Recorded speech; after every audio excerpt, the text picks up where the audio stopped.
Asai, goeienaand gemeente. Baie welkom aan elkeen van u vanaand by hierdie Kersangdiens. Ons het gou probeer tel hier binne. Jaco was betrokke by die beroepingsproses 6 jaar terug of 5 jaar terug. En hierdie sal vanaand nou my 6de Kersangdiens wees. En dit is so 'n groot geleentheid elke jaar in ons gemeente se kalender. Is 'n aand waarin ons net die Here loof en prys vir wie hy is en wat hy gedoen het in en deur Jesus Christus. En mag dit vanaand vir jou ook so wees. Mag hy ons lofliedere hoor vanaand, ons gebede hoor.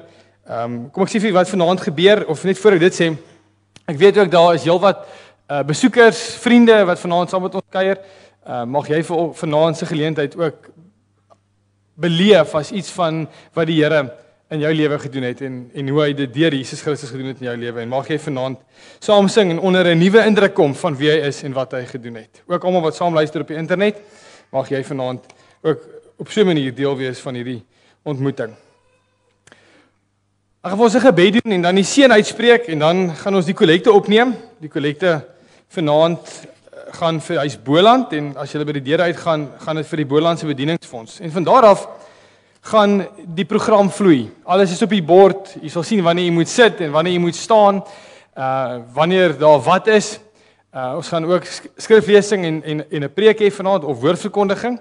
En dit gaan oor die aankondigings van die geboorte van Johannes die Doper en van Jesus. Dit gaan tussenin wees, maar ons sal daarby kom. Ons gaan vloei vanaand. So dis wat ons gaan doen. So jy sal presies weet wat om wanneer te doen.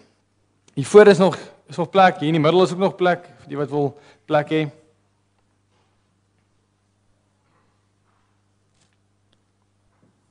Kom ons begin. En dan bid ons saam, dan gaan ek vir ons die seën uitspreek en dan gaan ons die kollekte opneem. En dan gaan ons met die program begin.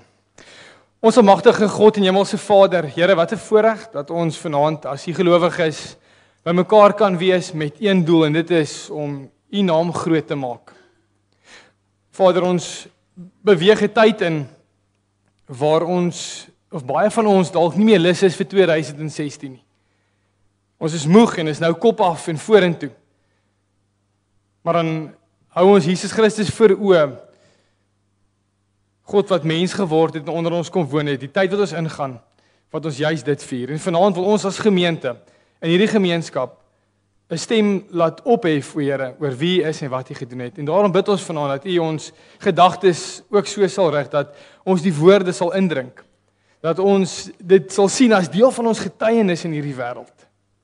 'n Getuienis om te sê Jesus is die Here, wat mens geword het, onder ons kom woon het, en ons wil net sy voorbeeld volg, en ons wil U omhels in geloof. Vader, seën vanaand se saamwees. Seën ons as ons hier bymekaar is. Mag dit wat ons hierso sê, dit wat ons hierso doen, mag dit alles wees net tot eer van U naam, want dit is hoekom ons bymekaar is vanaand. Ons dank U vir die geleentheid, Vader. En ons bid dit in die naam van Jesus Christus alleen. Amen. Gemeente, ontvang die seën van die Here en daarna kan jy op jou beurt weer vir huis Boland seën. Ons het vanoggend gesê waarvoor hoekom dit is. Ja. Aan die gemeente van Bellville Oos, genade en vrede vir julle van God ons Vader deur sy seun Jesus Christus deur die kragtige werking van die Heilige Gees. Amen. Kom ons seën op ons beurt vir huis Boland.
Lukas 2 vanaf vers 1 tot 5.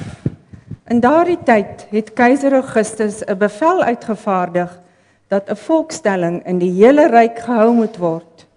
Almal het gegaan om hulle te laat inskryf, elkeen na sy eie stad toe. Ook Josef het gegaan. Hy het van die dorp Nasaret in Galilea na Judea toe gegaan, na Bethlehem, die stad van Dawid, omdat hy tot die huis en geslag van Dawid behoort het. Maria, sy verloofde, wat swanger was, het saamgegaan om ingeskryf te word.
Lukas 2 vers 6 tot 7. Terwyl hulle daar in Bethlehem was, het die tyd gekom dat haar kind gebore moes word. Sy het haar eerstelingsseun in die wêreld gebring en hom in doeke toegedraai en in 'n krib neergelê, omdat daar vir hulle geen plek in die herberg was nie.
Lukas 2 vers 8 tot 20. Daar was skaapwagters in daardie omgewing wat in die oop veld gebly en in die nag oor hulle skape wag gehou het. Met eens staan daar 'n engel van die Here by hulle en die heerlikheid van die Here het rondom hulle geskyn. Hulle het baie groot geskrik. Toe sê die engel vir hulle: Moenie bang wees nie, want kyk, ek bring vir julle 'n goeie tyding van groot blydskap wat vir die hele volk bestem is. Vandag is daar vir julle in die stad van Dawid die verlosser gebore, Christus die Here, en dit is vir julle die teken. Julle sal 'n kindjie vind wat in doeke toegedraai is en in 'n krib lê. Skielik was daar saam met die engel 'n menigte engele uit die hemel wat God prys en sê: Ere aan God in die hoogste hemel en vrede op aarde vir die mense in wie hy 'n welbehae het. Nadat die engele van hulle af weggegaan het na die hemel toe, sê die skaapwagters vir mekaar: Kom, ons gaan reguit Bethlehem toe om te sien wat gebeur het, soos die Here dit aan ons bekend gemaak het. Hulle gaan toe haastig daarheen en kry vir Maria en Josef en die kindjie wat in die krib lê. Toe hulle hom sien, het hulle vertel wat oor hierdie kindjie aan hulle gesê is. Almal wat dit gehoor het, was verwonderd oor wat die skaapwagters hulle vertel het. Maria het alles wat gesê is onthou en telkens weer by haarself daaroor nagedink. Die skaapwagters het toe teruggegaan terwyl hulle God loof en prys oor alles wat hulle gehoor en gesien het. Dit was alles net soos dit vir hulle gesê is.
Liewe gemeente, ons is in 'n reeks wat ons noem Lig vir die Wêreld en vanoggend het ons baie mooi gesien toe Reinder aan die woord was wat gebeur het tussen die Ou Testament en die Nuwe Testament. Daar was hierdie 400 stil jare gewees waar God nie gepraat het meer met die profete nie of dit was net 'n stil tyd gewees.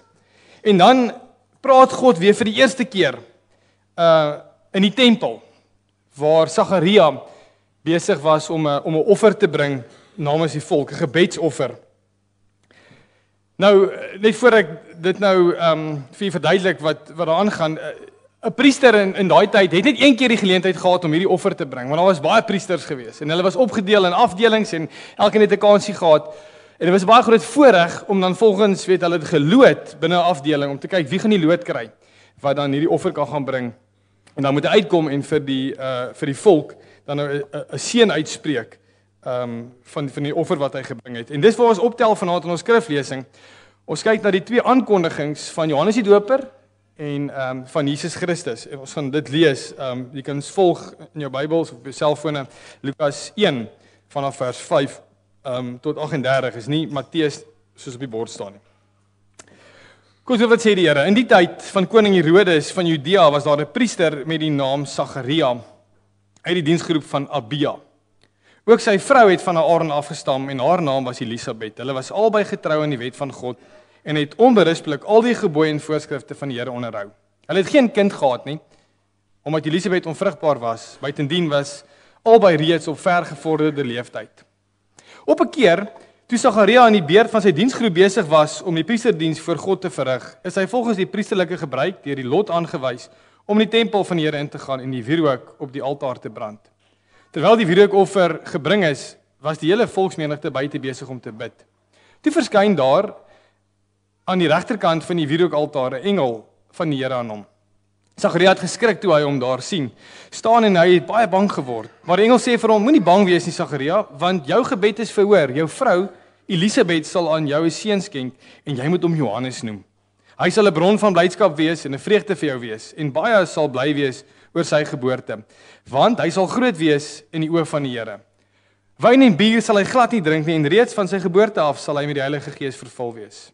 Hy sal baie uit die volk Israel terugkeer tot die Here hulle God en hy sal voor die Here uitgaan in dieselfde gees en krag as Elia om vaders en kinders met mekaar te versoen, om ongehoorsaames op die regte pad te bring en om so vir die koms van die Here 'n volk voor te berei." Toe sê Sagaria vir die engel, en kyk wat sê hy: "Waaraan sal ek dit weet? Ek is 'n ou man en my vrou is al op vergevorderde leeftyd." Die engel antwoord hom: "Ek is Gabriël wat in diens van God staan. Ek is gestuur om met jou te praat en kyk, hierdie goeie tyding vir jou te bring.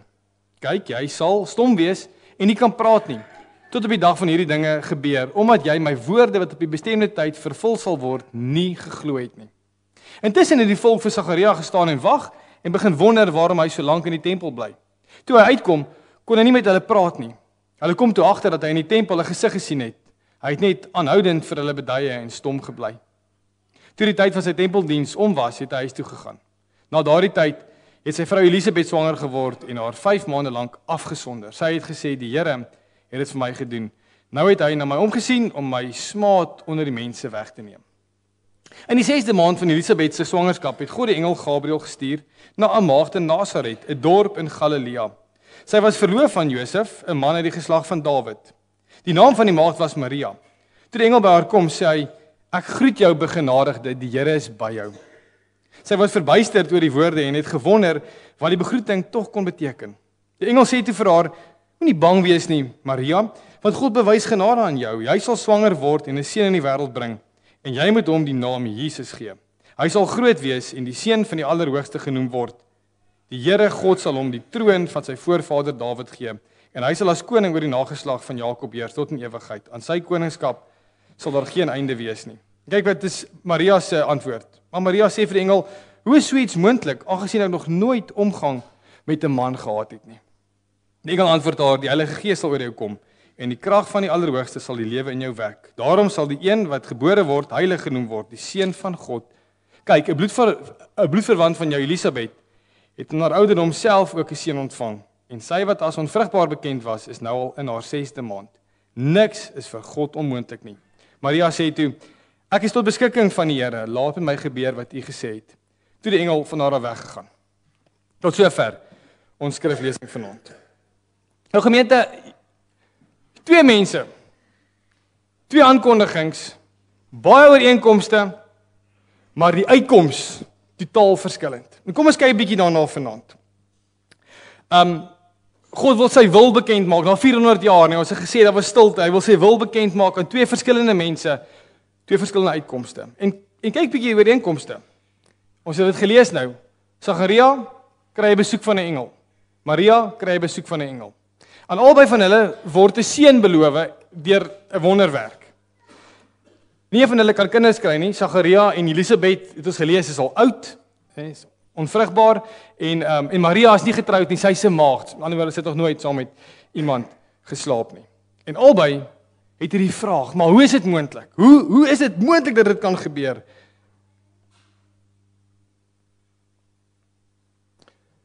So jy het 'n priester aan die een kant. Die man, weet, ons het gelees daar in die begin, hier in vers 6 rond, ja, maar hy en Elisabeth was getrou, hulle het die gebooie geken, hulle het God getrou gedien, hè. So dis iemand wat die Here ken, wat sy beloftes ken, hè, wat die profeseë ken, wat dit gehoor het, wat dit deel gemaak het van homself al. Dis iemand wat getroud is. Hy's 'n man, nee. So ons kan in vandag se taal sê, kom ons sê hy's soos 'n dominee. Nee, hy's nie tipe dominee wat hierdie ouens sê hulle ken die woord en hulle bestudeer dit en hulle ken die beloftes. Nou aan die ander kant het jy vir Maria, weet, 'n meisie. Hulle sê hulle skat so tussen 14 en 16 jaar oud. Kom ons sê 15 jaar oud omtrent. Ongetroud, 'n maagd. En die uitkomste baie duidelik. Sagaria word stom en aan Maria word genade betoon, nee, sy word genade geantwoord. En die vraag is vanaand, hoekom? Hoekom is Sagaria, nee, dit lyk op die voorgrond of hulle albei gesê het, hoe is dit moontlik? Asof albei so half twyfel, maar tog is daar aan Sagaria, weet hy het stomheid geslaan en hy's vir lank stom gebly totdat hy sy kind moes benoem. Toe kon hy weer praat en Maria, weet, sy word genade geantwoord. En kom ons kyk 'n bietjie hierna en dan soos ons doen ook sonnaande hierso, gee ons klomp praktiese dinge van wat ons hiermee kan maak nou. Wat kan ons hier uit leer vanaand? Eers is Sagaria.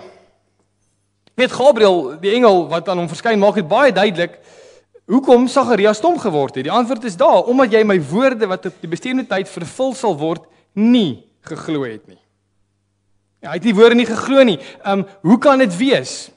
En in ons in my eie woorde kan ons sê sy of in ons eie woorde kan ons sê maar sy eie probleem van kinderloosheid was vir hom groter as wat God by magte was om te kan doen. So hy het hierdie probleem gehad en dit was vir hom groter as God gewees op daai spesifieke stadium in sy lewe.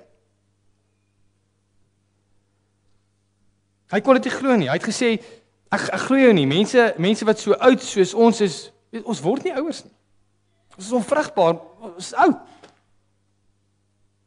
Weet, en dit terwyl hy die geskiedenis ken. Hy ken vir Abraham en vir Sara. Nee, hy weet wat die geskiedenis daar is. Hy weet dat hulle ook onvrugbaar was en ook oud was en tog het God vir hulle 'n seun gegee. Weet, so Sagaria is geslaan met stomheid omdat hy nie geglo het nie. Maar weet jy nie, in sy lewe kan jy dit baie duidelik sien, daar's altyd genade. En as ons nou dit bietjie prakties maak, want aan die een kant sien jy wesonderhouer, nê. Hy dien die Here, getrou. Hy's 'n goeie kind van God. En dan kom hierdie ongeloof in sy lewe in. En hy word gestraf daarvoor met stomheid. Maar daar's genade, want die oomblik toe hy weer sy seun moes benoem, toe kan hy praat. En wat is die eerste ding wat hy doen? Hy sing 'n loflied onder leiding van die Heilige Gees. En dit het so gebeur. Nee, sy stomheid het weggegaan en hy het deur die Heilige Gees hierdie loflied gesing. So ons sien iets hierso van 'n oomblik van twyfeling, 'n oomblik van ongeloof. Kan nie wees nie. My probleme is groter as wat U by magte is om te doen. En dan aan die ander kant kry ons vir Maria. Weet, en Elisabeth, bietjie later as jy gaan lees in Lukas, dan vertel sy vir ons hoekom Maria 'n genade antwoord ontvang het. En die woorde wat wat hy gebruik daar is in Lukas 1:45. Dan sê Elisabeth, as Maria by haar aankom en sy voel die roering van die kind aan haar maag, dan sê sy, gelukkig is sy wat glo dat in vervulling sal gaan wat die Here vir haar gesê het. So vir Maria was God se grootheid, sy almag, dit wat hy by magte is om te doen, baie groter as haar probleem van, maar ek het nog nooit met 'n man geslaap en hoe kan ek swanger word? Sy het dit in geloof aanvaar, al het dit vir haar vreemd geklink. En hier is die ding, as jy 'n bietjie gaan lees, en die ouens wat my gehelp het om hierdie ding te verstaan, sê dit ook so, dat haar vraag was nie iets van ongeloof nie. Dit was, Here, ek vertrou dat U by magte is daarvan, maar verduidelik vir my net hoe dit gaan gebeur. Aan die ander kant, kry ons vir Sagaria, wat in ongeloof sê, maar dis nie moontlik nie. Sy vra 'n verduideliking van hoe dit sal gebeur. So sy het dit in geloof aanvaar, dit omhels, Here, ek is tot beskikking van U, maak met my net wat U wil. So om op te som, kan ons sê, Sagaria vra die vraag, hoe sal ek dit weet? En daar's 'n bietjie 'n stukkie twyfel in dit, 'n stukkie ongeloof ingelê in daai vraag van hom. Dit is eintlik onmoontlik, Here, ons is oud, ons is onvrugbaar. Teenoor Maria wat vra, maar hoe is so iets moontlik? Meer in die trant van, ek glo dit, maar ek is nuuskierig oor hoe dit gaan gebeur. Sagaria vra vir nog bewyse. Maria vra vir 'n verduideliking. En weet jy, terwyl ons stil staan hierso by die hele ding oor bewyse, dis goed om te weet ook dat Abraham het ook gevra vir bewyse. Gideon het ook gevra vir bewyse. En deurgaan sien ons dat hierdie ouens dit gevra het as versterking van die geloof. En hierso is 'n stukkie ongeloof, 'n stukkie ek vertrou nie wat hier in die gang is nie. Sagaria twyfel, ek is nie so seker hieroor nie. Maria sê, maar ek verstaan dit nie. Verduidelik vir my.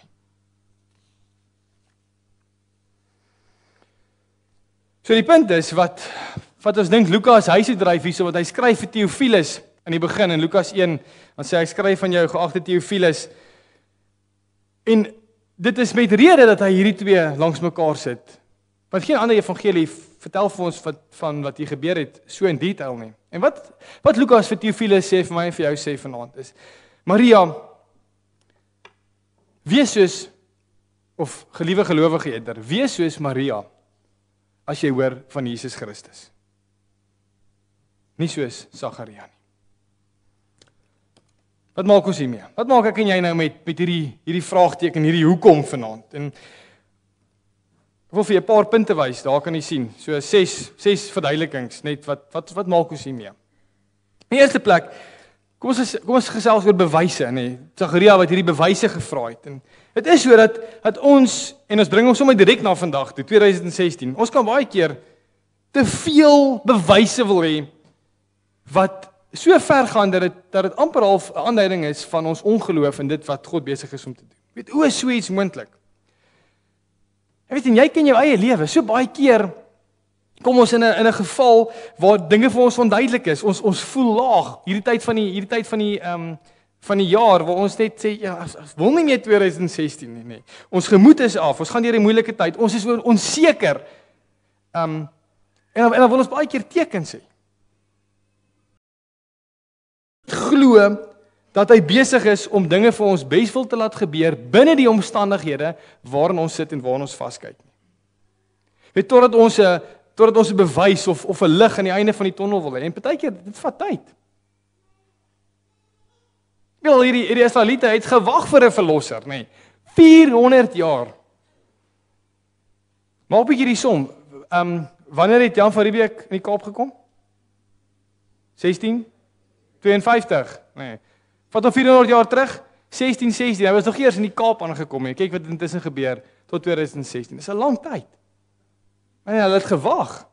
Hulle het gewag vir die Here, hulle het gewag vir 'n Messias, gewag vir 'n verlosser. God het geantwoord. En God is in beheer. Sy gees wat hy vir ons gegee het, ons kan na hom luister want hy oortuig vir ons dat hy sê maar God vir God is niks onmoontlik nie. Hy sal sy beloftes hou, waar dinge vir jou in jou omstandighede onmoontlik lyk. God is groter as daai probleem. God is groter as daai aanvanklike situasie waarmee jy sit op hierdie stadium van jou lewe of op 'n gegeewe stadium in jou lewe. Wat sê hierdie gedeelte? Hy sê, vertrou my, vertrou my, vertrou my, vertrou my. Vertrou my dat ek meer kan doen as jy dink moontlik is. Dat ek meer alwetend is. Ons kan nie eens alwetend, alomteenwoordigheid, al hierdie terme wat ons God mee beskryf, ons kan dit sê, maar ons kan dit eers indink nie. Hy's groter as dit. Weet en hierdie aankondigings op bewyse is die aankondigings van die twee grootste mense wat dalk nog op hierdie aarde gewandel het. Johannes die Doper en Jesus Christus. God wat mens geword het, onder ons kom woon het. Nee, die wegbereider en jou verlosser. So moenie te veel bewyse wil hê nie. Vertrou die Here 'n slag dat hy besig is en in Jesus het jy alles wat jy nodig het vir nou. Dis die eerste een. Maria, aan die ander kant, het vir verduidelikings gevra. Weet en hier's 'n ding van, as ons harte reg is God nie daarteen as ons wil weet hoe hy dinge in ons lewe uitwerk in ons lewens nie. Julle weet nie, Paulus skryf baie mooi in 1 Korintiërs 13. Dan sê hy praat van die liefde en dan sê hy ons kyk maar nou nog in 'n dowwe spieël in. Ons ken maar gedeeltelik. Ons sien maar gedeeltelik. So ons mag vra. Hoe is dit moontlik omdat jy God se beloftes glo? Jy mag verduidelikings vra van hoe God dinge laat gebeur in hierdie lewe omdat jy glo. Omdat jy reeds glo, omdat jy reeds hom omhels in geloof. So om in 'n gees van verlange meer te wil weet van God en hoe hy werk en hoe hy homself bekend maak aan ons is goed en reg, maar 'n hart wat vol twyfel is, wat vol arrogante skeptisisme is. Nee, dis 'n groot woord. Dis nie goed nie. Dis nie reg nie. Veral nie as jy in daai twyfelagtige toestand bly nie. Hoor mooi, hoor baie mooi wat hier gebeur. Want dis nie asof Sagaria sy hele lewe 'n lewe van ongeloof was nie. Ons het nou gesê hy was diep gelowig, nê. Lukas sê dit vir ons so mooi. Hy en Elisabeth het die gebooie onderhou. Hulle was getrou in die Here. Hulle het gedoen wat God gevra het. Hy was 'n goeie kind van die Here gewees. Iemand wat God se wil geken het. Hy het God teelhartig gedien. En dan sien ons, soos ek nou gesê het, toe hy oomblik van ongeloof gehad, maar die oomblik toe hy bietjie kon nadink, bietjie kon stil word voor die Here fisies, want hy kon nie praat nie, en die Here se beloftes deurdink, en toe hulle vir hom vra, Johannes, Sagaria, wat moet die kind se naam wees, en hy skryf op 'n bordjie, Johannes, begin hy praat, en deur die Gees begin hy 'n loflied sing, nê. So, dit gebeur in my en jou lewe, dat ons soms twyfel in iets wat God vir ons sê. Maar God se genade, in sy genade, in daai oomblik gooi hy jou nooit weg nie. Want na 'n tyd van nadenke, na 'n tyd van stil word, na 'n tyd van bekering, kom ons weer onder God se grootheid. Sagaria wys dit vir ons. Hy het hom bekeer, hy het sy hoop weer op God gestel. Hy het 'n loflied gesing. John Piper sê so mooi. So the lesson for us here is that we must not despair if we fall into unbelief. Instead, we must repent, accept God's forgiveness in Christ, and go on blessing the Lord even more fervently because of His great mercy to us in our sinfulness.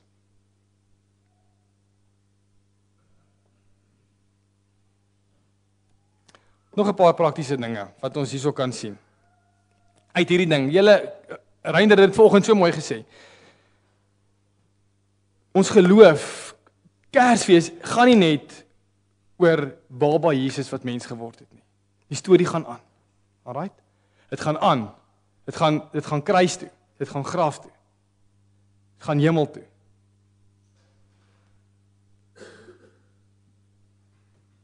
En hy het hierdie ding wat hy gedoen het om die straf van die sonde op hom te vat. Het jy dit vir jou gedoen? Klink dit goed om waar te wees? Hoe is dit moontlik dat hy dit wil doen vir my? Hy het, want God is lief vir jou. En dis uit daai liefde uit, waar die Gees ons oortuig, dat ons vir Christus kan omhels in geloof en sê, ja Here, ek vat dit. Maar weet jy, daar's nog 'n ding wat hier uitstaan. Is God gebruik wie hy wil. Het gaan nie oor jou CV nie. Sagaria het 'n mooi CV gehad vir daai tyd. Baie mooi. Priester, lood gewen. Hy's een wat die offer bedien.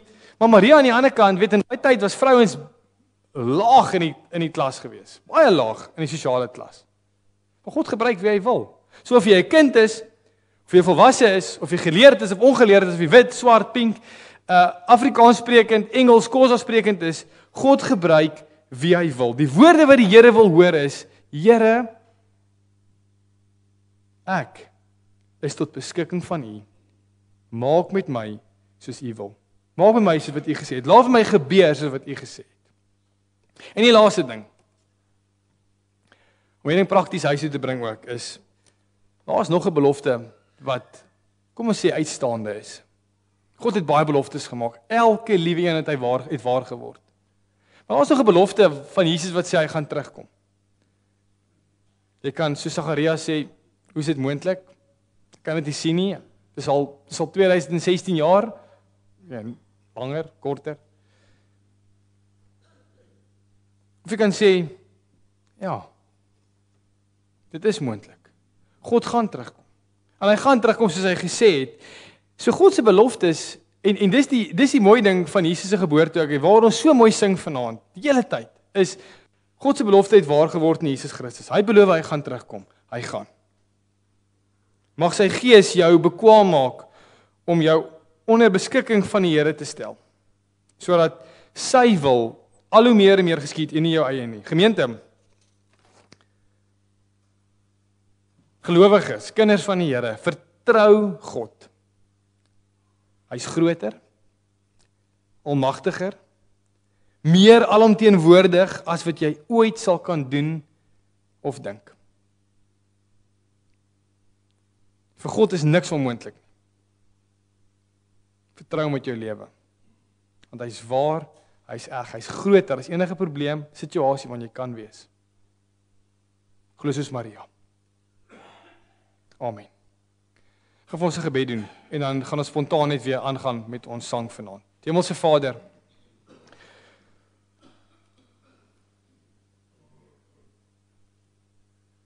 twee mense, twee verskillende uitkomste. En dan sit ons vanaand hier, Vader, en as ons moet dink aan ons eie geloof, dan word ons gekonfronteer met, is hierdie goed moontlik? Kan U ons so lief hê, dat U Uself gee om dood te gaan, die enigste seun, sodat ek kan lewe? Kan ons dit glo? En U het dit vir ons bewys.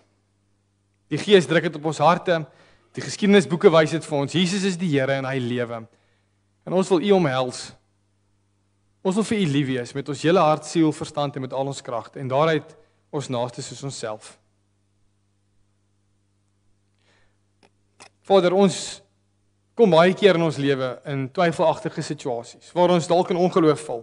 En vanaand is dit dalk mense wat hierso sit, Vader, wat dalk in 'n tyd in hulle lewe is, Vader, regtig waar diep twyfel.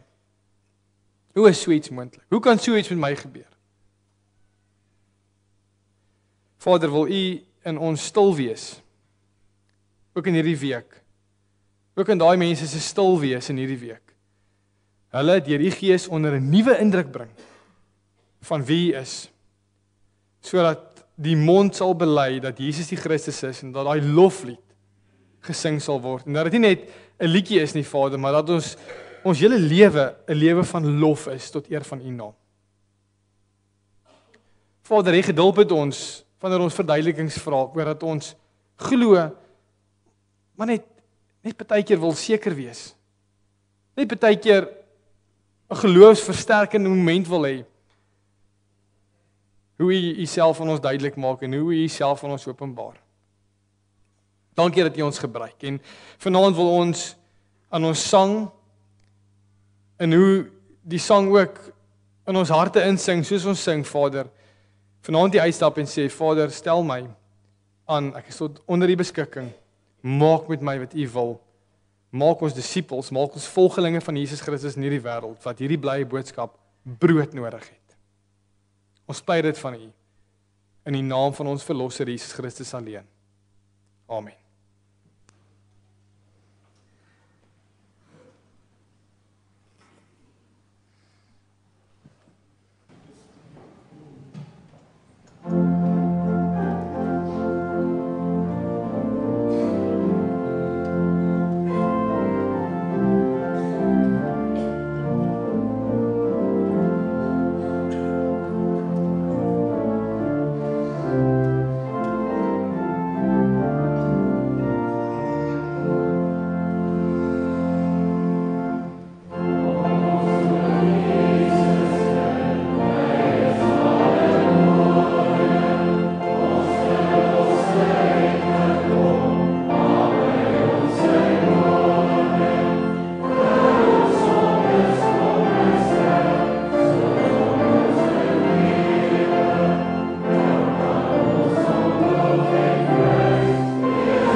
Efesiërs 1 vers 3, 11 en 12. Aan God, die Vader van ons Here Jesus Christus, kom al die lof toe. Hy het ons in Christus geseën met al die seëninge van die Gees wat daar in die hemel is. Deur Christus het ons deel geword van die volk van God, soos hy dit vooruit al bestem het.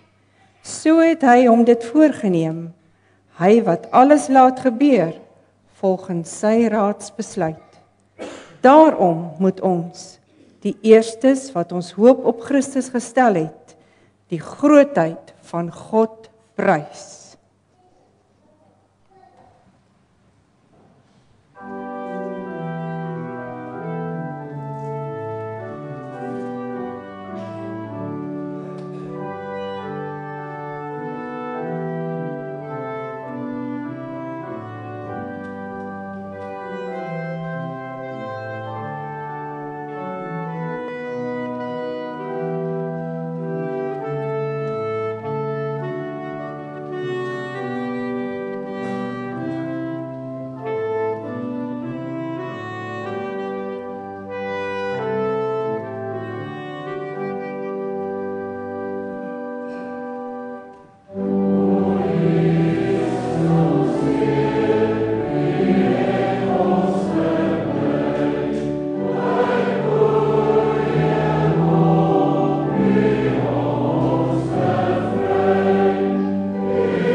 Gemeente, ontvang die seën van die Here en gaan in vrede. Die genade van ons Here Jesus Christus, die liefde van God en die gemeenskap van die Heilige Gees sal met elkeen wees en bly. Amen. Ons kan maar sit.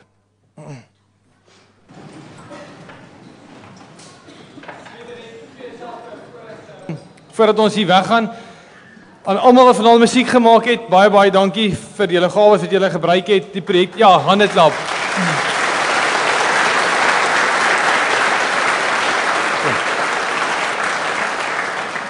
Aan die projekterspan wat baie moeite gedoen het, jammer vir die skei dingetjie. Ek meen daar was ernstige kommunikasie gapentjie gewees. Bart? O, en dan en die laaste ding is nooi vir koffie. Is lekker filter koffie, bly kuier saam, drink iets, kom ons kuier net lekker saam. Baie mooi aand vir julle, baie dankie.